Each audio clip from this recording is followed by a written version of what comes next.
నమస్కారం అండి, సభకు నమస్కారం అండి.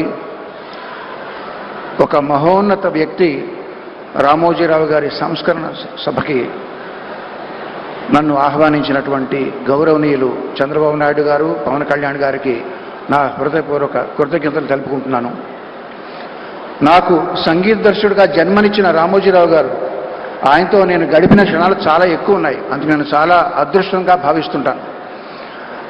ఆ క్షణాల నుంచి నేను నేర్చుకున్న విలువైన విషయాలు ఎన్నో ఉన్నాయి. వాటిలో మచ్చుకు ఒకటి ఏంటంటే,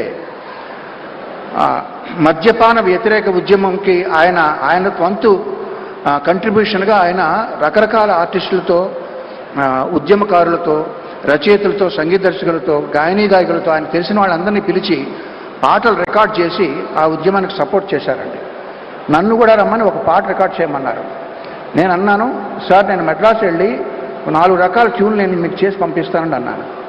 ఆయన కోసం చాలామంది బయట వెయిట్ చేస్తూ ఉండగా నాతో అన్న మాటలు ఏంటంటే, వద్దండి, ఒకే ఒక ట్యూన్ చేసి పంపండి, నేను మీకు దీనికి రెమ్యునరేషన్ ఇవ్వట్లేదు, నేను మిమ్మల్ని అభ్యర్థిస్తున్నాను, అభ్యర్థించేవాడికి ఆప్షన్స్ ఉండవు, అలా చేయకూడదు, ధర్మం కాదు అన్నారు. ఆ మొక్క ఆయన నాతో చెప్పడానికి 2 నిమిషాలు వెచ్చించాల్సిన పని లేదు, ఆయనకేమి లాభం లేదు. అంతటి మహోన్నత వ్యక్తి ఆయన. ఎన్నో విషయాలు నేను నేర్చుకున్నాను ఆయన దగ్గర నుంచి. ఆయన మీద బురద జల్లాన్ని ప్రయత్నిస్తే అది నడినెత్తి ఉన్న సూర్యుడి మీద రాయి విసరడం లాంటిది. బతికితే ఒక్కరోజైనా రామోజీరావు గారిలా బతకాలని నేను ఒక సభలో అన్నాను. ఇప్పుడు అనేది ఏంటంటే, మరణించినా ఆయనలాగే మరణించాలి.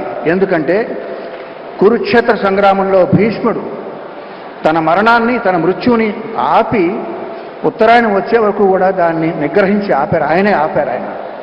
అదేవిధంగా తను ఎంతో ప్రేమించే ఆంధ్రప్రదేశ్ కబంధ హస్తాల్లోంచి బయటపడడం ఆయన కళ్ళారా చూసి అప్పుడు నిష్క్రమించారు.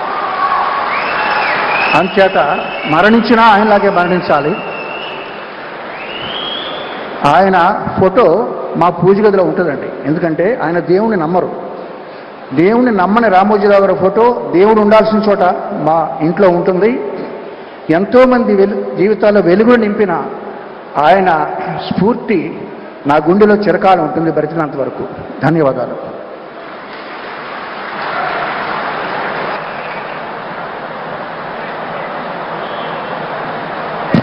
Thank you very much, Kirvan.